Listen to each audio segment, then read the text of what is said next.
آپ کے علم میں ہوگا کہ اس وقت دنیا کی کل آبادی سمجھی جاتی ہے 6 ارب یعنی 600 کروڑ.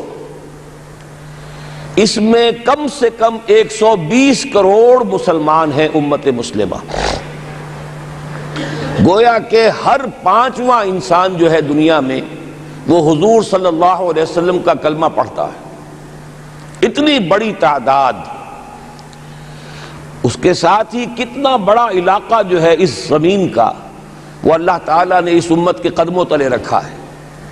اگر آپ نے نقشہ دیکھا ہو دنیا کا تو آپ کو معلوم ہونا چاہیے کہ شمال میں جو بہت بڑا یہ نظر آتا ہے سائبیریا اور روس کا علاقہ، یہ سب غیر آباد ہے. اس طرح شمالی امریکہ میں بھی کینیڈا سے اوپر بڑے بڑے آپ کو بر اعظم سے نظر آئیں گے، یہ سب غیر آباد ہیں. جو آباد علاقہ ہے دنیا کا اور جو زرخیز علاقہ ہے دنیا کا، اس کا کتنا بڑا حصہ ہے کہ جو امت محمد صلی اللہ علیہ وسلم کے قدموں تلے. انڈونیشیا ملائیشیا سے چلے آئیے، اس کے بعد مسلسل چاہے کہیں مسلمان اقلیت میں تھوڑے بہت ہیں، لیکن پھر بنگلہ دیش آتا ہے، بڑی عظیم اکثریت کا ملک ہے. پھر بھارت میں اگرچہ اقلیت میں ہے لیکن 20 کروڑ مسلمان بھارت میں اس وقت ہے. پھر جو پاکستان سے شروع ہوا سلسلہ، افغانستان، ایران، چلتے جائیے ادھر ترکستان، چینی ترکستان، روسی ترکستان، پھر آگے چلیے عالم عرب، افریقہ کا پورا شمالی علاقہ، افریقہ کا تقریباً سارا وسطی علاقہ. یہ سب کیا ہے؟ کتنا بڑا رقبہ ہے. اور ہر طرح کی نعمت اللہ نے دی ہے. اس میں نباتات بھی ہیں، اس میں معدنیات بھی ہیں، اور سب سے بڑھ کر آج کی دنیا میں جو اہم ترین شے ہے کہ پیٹرول جو ہے، تیل جو ہے، اس کے سب سے بڑے ذخائر وہ ہیں کہ جو مسلمانوں کے قدمے تلے. اتنی تعداد میں ہونے کے باوجود، اتنے وسائل کے پر بظاہر قابض ہونے کے باوجود، سوال یہ ہے کہ کیا آج دنیا میں امت مسلمہ کو عزت حاصل ہے یا یہ ذلیل ہے؟ اسے غلبہ حاصل ہے یا مغلوب ہے؟ اسے کوئی دنیا میں وقار حاصل ہے یا یہ بالکل بے وقار ہو کر رہ گئی؟ یہ بات ہے جو ہمارے سمجھنے کی ہے. آج کیوں ذلیل کہ کل تک نہ تھی پسند گستاخی فرشتہ ہماری جناب میں. اس وقت صورت یہ ہو چکی ہے، آپ کو معلوم ہے کہ ہر جگہ پر پسماندگی کا نشان مسلمان ہیں. ہمارے سارے وسائل پر دوسروں کا قبضہ ہے. ایک ہی شے رہ گئی تھی تیل، خلیج کا تیل، اس پر بھی آ کر امریکہ کی فوجیں اس کے سر پر بیٹھ گئی ہیں. سارا کا سارا تیل اب ان کے قبضے میں ہے. ادھر خلیج کے دہانے کے دونوں طرف وہ اپنے مورچے بنا رہے ہیں تاکہ یہاں کسی کا داخلہ نہ ہو سکے. بڑے بڑے جتنے لوگ ہمارے ہیں ان سب کی دولت ان کے پاس ہے. کہنے کو تو سلطان آف برونائی دنیا کا امیر ترین آدمی ہے، لیکن دولت ہے کہاں اس کی؟ انویسٹڈ تو وہی ہے، اسی کے بینکوں میں ہے، انہی کی کمپنیوں میں ہے. کسی کے پاس کچھ نہیں ہے. سعودی عرب کے کوئی ڈالرز ہیں تو کہاں ہیں؟ جیسے شہنشاہ ایران کا جو اثاثہ تھا، سرمایہ تھا، جو سارا کا سارا انہوں نے جو ہے وہ فریز کر لیا. تو یہ دولت تو ساری وہی ہے. کہنے کو ہے کہ آپ کے اکاؤنٹ میں اتنا روپیہ ہے، لیکن سوال یہ ہے کہ وہ اکاؤنٹ فی الواقع کس کے قبضے میں ہے؟ پھر آپ کو معلوم ہے کس طریقے سے مسلمانوں کے ساتھ سلوک ہو رہا ہے. ہر جگہ پر جہاں چاہیں، جس طرح چاہیں انہیں ستا لیں. اور ان میں بھی سب سے بڑھ کر جو بات میں آپ سے کہوں گا، آج دنیا میں جتنے بڑے پیمانے پر محمد عربی صلی اللہ علیہ وسلم کی توہین و تذلیل ہوئی ہے، پوری انسانی تاریخ میں نہیں ہوئی. رشدی نے کتاب لکھی، بدترین حملے کیے. کیا رنگیلا رسول کتاب تھی جو لکھی تھی کسی ہندو نے، جس کو کہ ایک مسلمان نے پھر خنجر گھونپ کر اور ہلاک کر دیا تھا. وہ تو کچھ بھی نہیں تھی. اس کتاب کو رنگیلا رسول کو 100 سے ضرب دیجئے تو یہ کتاب بنتی ہے سیٹنک ورسز، اور وہ ملینز نہیں بلینز کی تعداد میں شائع ہوئی. اس کے خلاف احتجاج اگر کسی نے کیا ہے تو ان کے اوپر جوتے پڑے ہیں، ان پر ڈنڈے پڑے ہیں. پوری مغربی دنیا اس کے پیچھے آ گئی ہے، سپورٹ کیا ہے. لے دے کے ایک ملک نکلا ایران، اس نے کم سے کم یہ کہ اس کے قتل کا فتویٰ تو دیا، لیکن کیا کرے، قتل کرنے کی تو نوبت نہیں آئی. پورا عالم عیسائیت اس کی پشت پناہ ہے، اس کی مدد کر رہا ہے.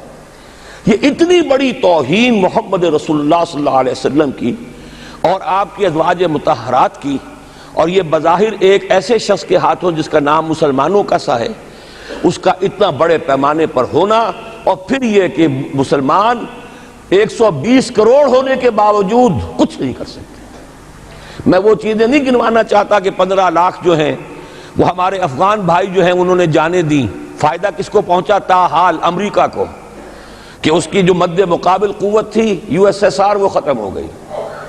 اسی طریقے سے جو کچھ کشمیر میں ہو رہا ہے، ہماری بے حمیتی، بے غیرتی کا عالم یہ ہے، ہم کچھ اندر خانے تھوڑی بہت کو مدد کر کے سمجھتے ہیں کہ ہم نے فرض ادا کر دیا، جبکہ فرض تو یہ ہونا چاہیے تھا کہ ہم براہ راست اعلان کرتے اور انڈیا کو الٹیمیٹم دیتے کہ سٹاپ دس بزنس، یا یہ کہ پھر ہم سے جنگ ہے۔ جنگ کا نتیجہ تو پھر اللہ جس کو چاہے دے گا، اگر انسان اللہ تعالیٰ پر اعتماد رکھتا ہو، توکل رکھتا ہو، اپنے موقف کی حقانیت پر بھی اسے یقین ہو، تو کم من فیۃ قلیلۃ غلبت فیۃ کثیرۃ، تاریخ میں ہمیشہ ہوتا آیا ہے کہ چھوٹی قوتیں جو ہیں ان کو غلبہ اللہ نے عطا کیا ہے بڑی قوتوں پر، لیکن بے غیرتی کا عالم یہ ہے، بے حمیتی کا عالم یہ ہے۔ زبانی کلامی ہم سے بڑا ہمدرد کوئی نہیں مسلمانان کشمیر کا، جس لیڈر کو دیکھو بڑھ چڑھ کر بیان دے گا، لیکن عملاً ہم کیا کر رہے ہیں؟ یہ ساری صورتحال جو میں نے آپ کو بتائی ہے، ویسے تو اب یہ کہ اگر اس میں ایک خاکہ سا میں نے آپ کے سامنے رکھا ہے، اس میں رنگ بھروں تو ظاہر ہے کہ یہ پورا گھنٹہ اسی میں لگ جائے گا، لیکن جو اس کا اصل لب لباب ہے وہ یہ ہے کہ ہم اپنی جگہ بڑے خوش ہیں کہ ہم امت مرحوم ہیں، ہم تو امت محمد ہیں صلی اللہ علیہ وسلم، ہم تو اللہ کے پیارے ہیں، ہم اللہ کے لاڈلے ہیں، ہمیں اللہ کی شفاعت، ہمیں اللہ کے رسول کی شفاعت بھی ملے گی، جنت تو گویا کہ ہمارا پیدائشی مقام ہے۔ یہ سارے جو بھی ہمارے ذہنوں کے اندر ہیں خیالات، اور یہ جو ہمارے من گھڑت عقائد ہیں، آپ سوچئے کہ جب ہم جو آبجیکٹیو کنڈیشنز ہیں، گیون کنڈیشنز ہیں، جو سامنے کے حالات ہیں، ان سے جب تقابل کرتے تو معاملہ بہت مختلف ہے۔ یہ کیوں ہے؟ اصل میں سوال جب تک آپ اپنے سامنے نہیں رکھیں گے، اس کا جواب جو ہے اب اس پر غور کیجئے، کیوں ہے؟ کیا اللہ تعالیٰ کو محمد الرسول اللہ کی عزت و حرمت پیاری نہیں ہے؟ کیا محمد الرسول اللہ اللہ کے پیارے نہیں ہیں؟ حبیب رب العالمین نہیں ہے؟ کیا اللہ تعالیٰ کو کفار سے زیادہ محبت ہے؟ کیا وجہ ہے؟ رحمتیں ہیں تیری اغیار کے کاشانوں پر، اور برف گرتی ہے تو بیچارے مسلمانوں پر۔ سائنس میں وہ آگے ہیں، مالیات پر ان کا شکنجہ کسا ہوا ہے پوری دنیا پر، تہذیب ان کی ہے، تمدن ان کا ہے، ہم تو ان کے کیمپ فالوورز ہیں، نقش قدم پر چل رہے ہیں، ہم تو ان کی صرف یہ کہ نقالی کر رہے ہیں۔ تو سوچئے وجہ کیا ہے؟ کیا اللہ کو کفر زیادہ پسند ہے اسلام سے؟ کیا اللہ کو محمد الرسول اللہ صلی اللہ علیہ وسلم کی عزت و حرمت کا کوئی خیال نہیں؟ سوچنے کی بات ہے۔ ظاہر بات ہے کہ ان سوالات کا جواب تو ہاں میں آپ نہیں دے سکتے، یقیناً ایسا نہیں ہے۔ بہرحال وہ کافر ہیں، وہ اللہ کو نہیں مانتے، اللہ کے رسول کو نہیں مانتے، چلیے اللہ کو کسی نام سے مان لیا، گاڈ کہہ دیا، لیکن اللہ کے رسول کو تو نہیں مانتے۔ ایمان کا سارا دار و مدار تو رسالت پر ہے، اللہ کے اس کلام کو تو نہیں مانتے، اور اس کے باوجود ان کے لیے عزت ہے، رحمتیں ہیں تیری اغیار کے کاشانوں پر، برف گرتی ہے تو بیچارے مسلمانوں پر۔ یہ ایک لمحہ فکریہ ہے، یہ سوچنے کی بات ہے کہ ایسا کیوں ہے۔ اس کا جو جواب میں آپ کو دوں گا وہ ذرا سا کڑوا جواب ہے، نوارا تلخ ترمیزن چو ذوق نغمہ کمیابی۔ بات کہنی پڑتی ہے، جب تک کہ کڑوی بات کہی نہ جائے، حقائق کو دیکھنے کی جرت پیدا نہ کی جائے، مواجہہ نہ کیا جائے، فیکٹس کو فیس نہ کیا جائے، اس وقت تک بات صحیح نہیں ہوگی، اور نہ ہم صحیح تشخیص کر سکیں گے، نہ صحیح تجویز کی طرف ہمارا ذہن منتقل ہوگا۔ میں بہت سخت بات کہہ رہا ہوں، آج آسمان کے نیچے اس زمین پر عذاب الہی میں گرفتار امت مسلمہ ہے۔ بالفعل آج ہم امت مرحومہ نہیں ہیں، رحمت والی امت نہیں ہیں، امت معذبہ ہیں، آج ہم پر اللہ کا عذاب ہے۔ وہ کیوں ہے؟ دیکھیے اللہ کا قانون یہ ہے، اور یہ اللہ کی سنت ہے، میں نے اپنی ایک کتاب میں اس پر مفصل بہت مضمون لکھا ہے، قرآن کا قانون عذاب۔ ایک عذاب تو آیا کرتا تھا ان قوموں پر جن کی طرف اللہ رسول بھیجتا تھا، اِنَّا أَرْسَلْنَا نُوحًا إِلَىٰ قَوْمِهِ، اگر رسول کی بات مان لی تو قوم کے لیے بہت خوشحالی ہے، مبارکباد ہے، اللہ کی رحمتوں کے سائے ہیں، اور نہیں مانی تو بربادی ہے، تباہی ہے، خاتمہ ہے۔ پوری قوم نوح غرق کر دی گئی، پوری قوم عاد ختم کر دی گئی، حضرت ہود کو نہیں مانا۔ پوری قوم سمود ختم کر دی گئی، حضرت صالح کو نہیں مانا۔ عمورہ اور صدوم کی بستیاں ختم کر دی گئی، حضرت لوط کو نہیں مانا۔ آل فرعون غرق کر دیے گئے، حضرت موسیٰ کو نہیں مانا۔ مدین کے علاقے کو تباہ کر دیا گیا، حضرت شعیب کو نہیں مانا۔ یہ بات سمجھ میں آ گئی؟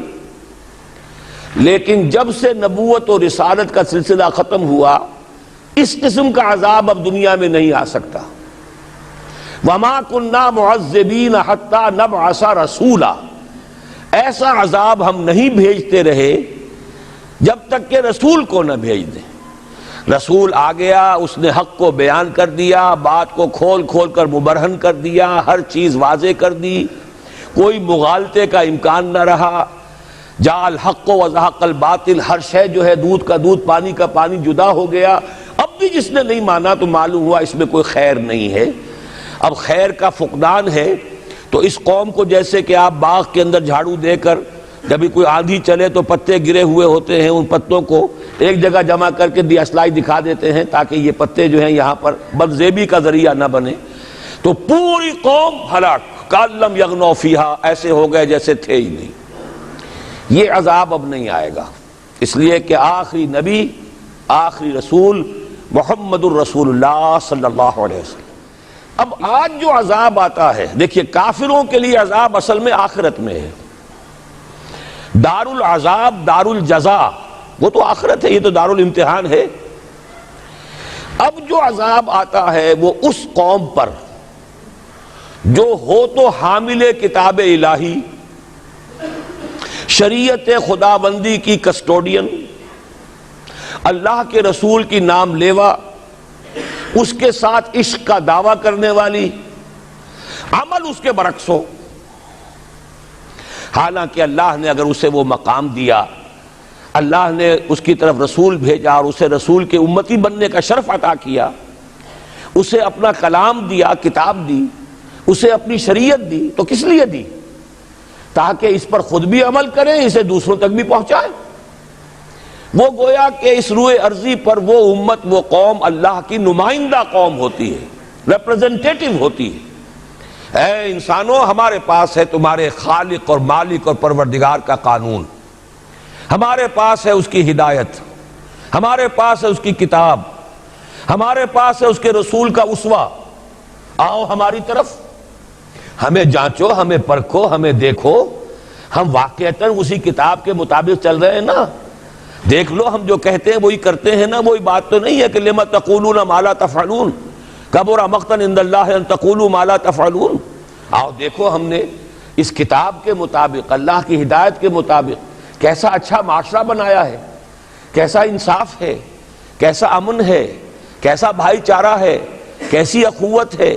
آؤ دیکھو ہمارے ہاں تقسیم دولت کا نظام کتنا صحیح ہے۔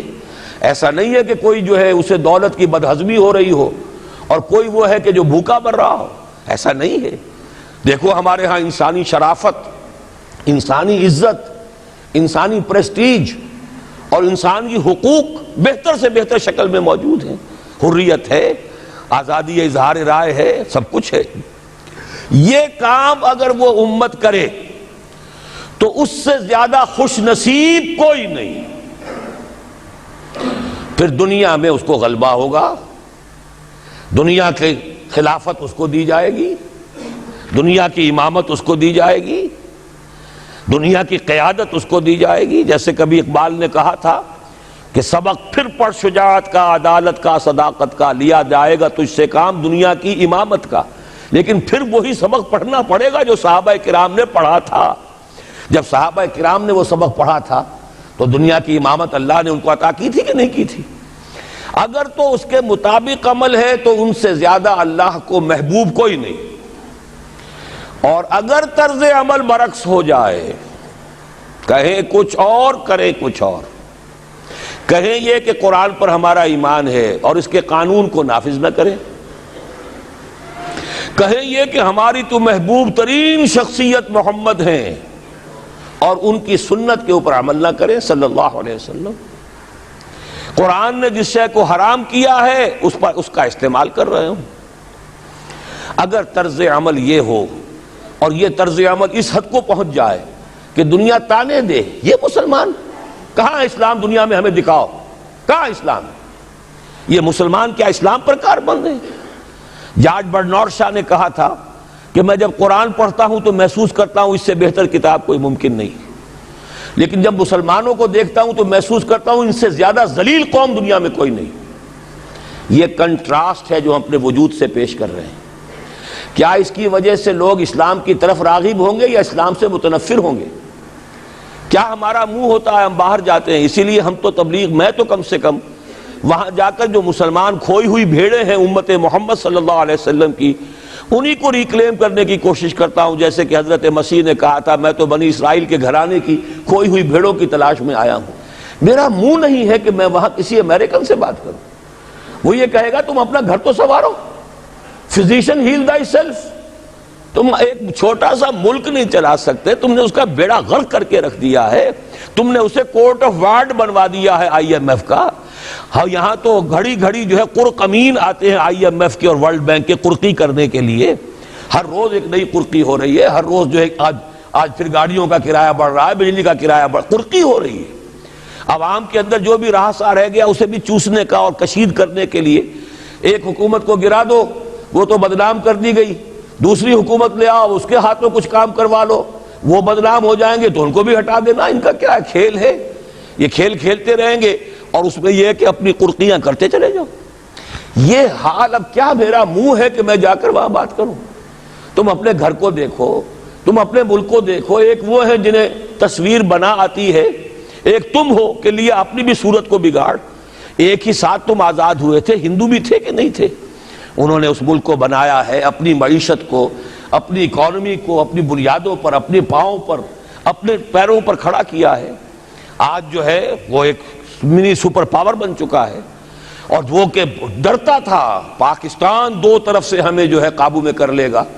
پہلے تقریباً 20 برس جو ہیں ہندوستان کے, بھارت کے کانپتے ہوئے گزرے ہیں پاکستان سے. اب 30 برس سے جو صورتحال ہے وہ آپ کو معلوم ہے. تو صورت یہ ہے کہ جب کوئی قوم جو امت مسلمہ ہو یہ طرز عمل اختیار کرتی ہے تو عذاب اس پر آتا ہے.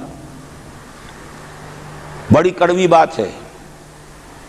آج عذاب کفار پر نہیں آ رہا, وہ تو اللہ تعالیٰ ان سے آخرت میں نبٹ لے گا, اور آخرت تو ہے ہمیشہ کی, بڑا سو عذاب تو وہی کا ہے.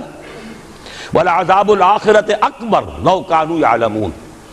دنیا میں کفار پر عذاب آتا تھا جب کوئی رسول بھیج دیا جائے, اب رسول آئے گا نہیں, لیکن اب دنیا میں جو عذاب آتا ہے وہ مسلمان امت پر آتا ہے.